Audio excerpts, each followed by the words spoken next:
Hi everyone, আসসালামু আলাইকুম। নতুন একটা ব্লগে আবার স্বাগতম জানাচ্ছি।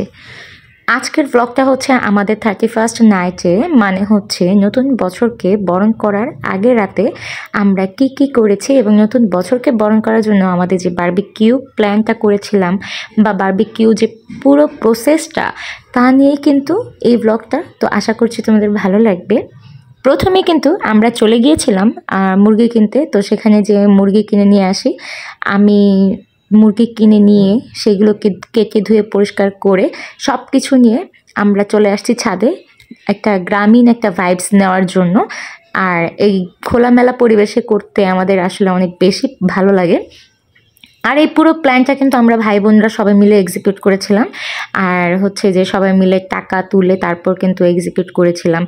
আর হচ্ছে যে যেহেতু আমার বোনদের মধ্যে আমি এখানে সবার বড় বোন ছিলাম, তো এই দায়িত্বটা আমারই ছিল যে মুরগি মেরিনেশনের যে প্রসেসিংটা, আর এটা প্রতি বছর আমাকেই দেওয়া হয় এই দায়িত্বটা, কারণ আমার হাতেরটা তাদের সবার অনেক পছন্দ এবং এই জিনিসটা সব প্রতি বছর আমিই করে থাকি। তো দ্যাটস ওয়াই এই বছরও তাই এখানে সব কিছু নিয়ে এসেছি। ও বাই দ্য ওয়ে, আজকে আমরা মানে সফট ড্রিঙ্কস হিসেবে সাথে ম্যাক্স কোলা রেখেছিলাম সবার জন্য এক পিস করে।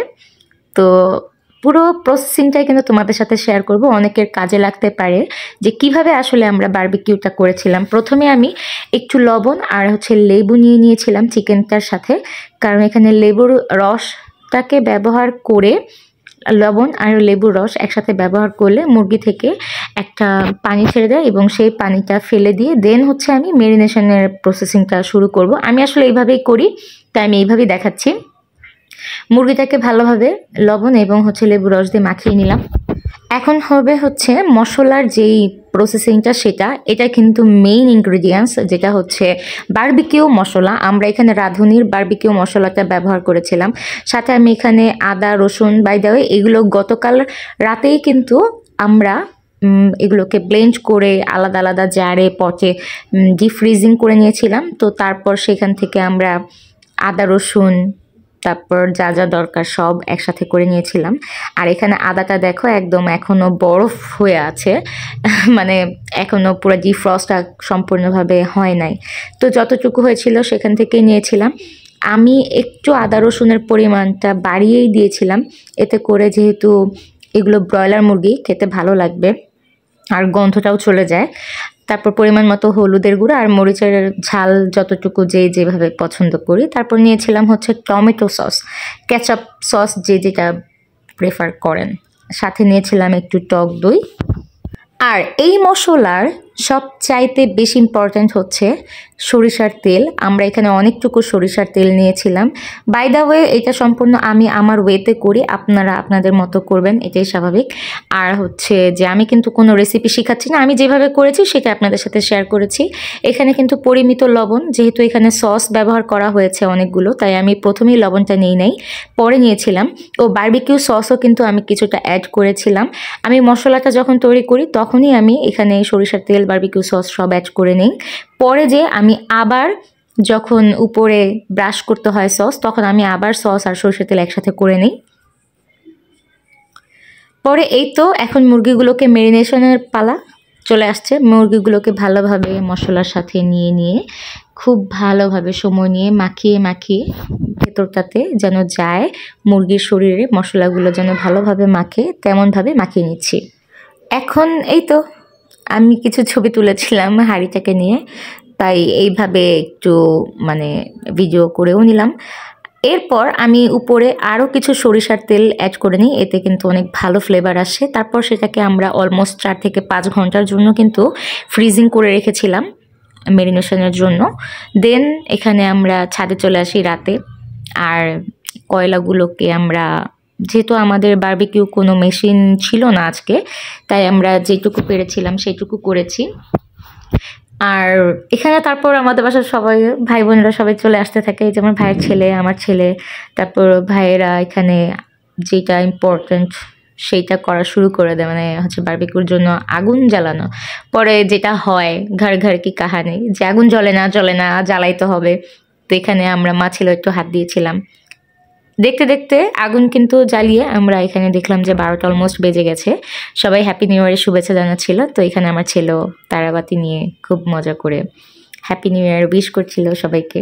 যখন 12টা বেজে যায় আমার কিন্তু ফোনে তেমন মানে আতশবাজি বা যে যেভাবে সেলিব্রেশনটা করে তার ভিডিও ক্লিপসগুলো ছিল না। আর এখন যেই ক্লিপসগুলো দেখতে পাচ্ছ এগুলো কিন্তু ইতালি থেকে আমার হাজব্যান্ড পরবর্তীতে আমার জন্য তাদের ওখানে যখন 12টা বাজে তাদের ফায়ারওয়ার্কসগুলো আমাকে কিছু পাঠিয়েছিল। কারণ আমার এখানে যখন 12টা বাজে তখন পুরো সময়টাই আমি আমার হাজব্যান্ডের সাথে ফোনে কথা বলায় ব্যস্ত ছিলাম। ভাই বোনরা সবাই একসাথে খুব আনন্দ করছিল। তারপর আমরা বারবিকিউর পুরো প্রসেসটা শুরু করে দিয়েছি আবারও। কয়লাটা কিন্তু জ্বলে উঠেছে এবং জ্বালানোর পরে নিভিয়ে এই তাপে তাপে এখন আমরা চিকেনগুলোকে দিয়ে দিচ্ছি সাজিয়ে। প্রথমে এইভাবে করে সাজিয়ে নিয়ে বেশ কিছুক্ষণ আমরা এখানে রেখে দেন হচ্ছে আবার এর মধ্যে আবার এক পাশে ভালোভাবে হওয়ার জন্য একটু টাইম নিয়ে ভাই বোনরা দেখো বসেছিলাম এখানে।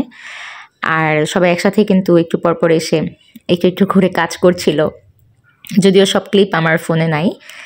দেন হচ্ছে এখানে মশলাটাকে একটু উপরে ব্রাশ করে দিলে চিকেনটা কিন্তু একটু জুসি হয়, টেন্ডার হয়। এই যে দেখো সুন্দর লাগছে না?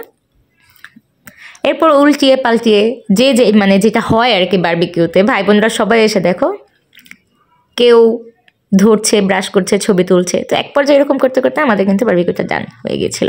কি সুন্দর যে হয়েছিল আর এত সুন্দর স্মেল বের হচ্ছিল। তো আমার কাজিনরা আমার বোনরা বলেছে যে অনেক মজা হয়েছিল। শুধু রান্না করা না, এখানে সার্ভ করে দেওয়াটা মানে বেড়ে দেওয়াটাও কিন্তু আমার দায়িত্বে ছিল। তো আমরা এখানে নান আনিয়েছিলাম দোকান থেকে, খাবারের হোটেল যেটা সেখান থেকে। আর সাথে সালাদ হিসেবে আমরা পেঁয়াজ লেবু নিয়েছিলাম আর একটা করে ম্যাক্স কোলার সাথে। আমার ছেলে, আমার ছোট ভাই, কাজিন মানে আমাদের সাথে সবাই একসাথে বসে খাচ্ছিলাম, সবাইকে একটু সার্ভ করে দিয়েছিলাম। এই তো এটাই ছিল হচ্ছে আমার 31st নাইটের নতুন বছরকে বরণ করার আগের মানে বারবিকিউ পার্টি যেটা আমরা করেছিলাম বাসায়। এটা মূলত পার্টি কম, মানে আমরা কাজিনরা যেহেতু সবাই একসাথে এইটুকু আনন্দ করে ছোটদেরকে নিয়ে বড়দেরকে নিয়ে একটু উপভোগ করা, সবাই একসাথে খাওয়া, দ্যাটস ইট, নাথিং এলস। তেমন কিছু না, এই তো খেয়ে নিলাম। আর সাথে আমার জামাইটাকেও বারবার ফোন দিচ্ছিলাম কারণ তাকে আমি অনেক মিস করছিলাম। আর এই যে আমার কাজিনরা দেখো সবাই বসে গরম তাপে পাশে গরম তাপে আমরা ভাপ নিতে নিতে খেয়ে নিলাম। That's it, thank you.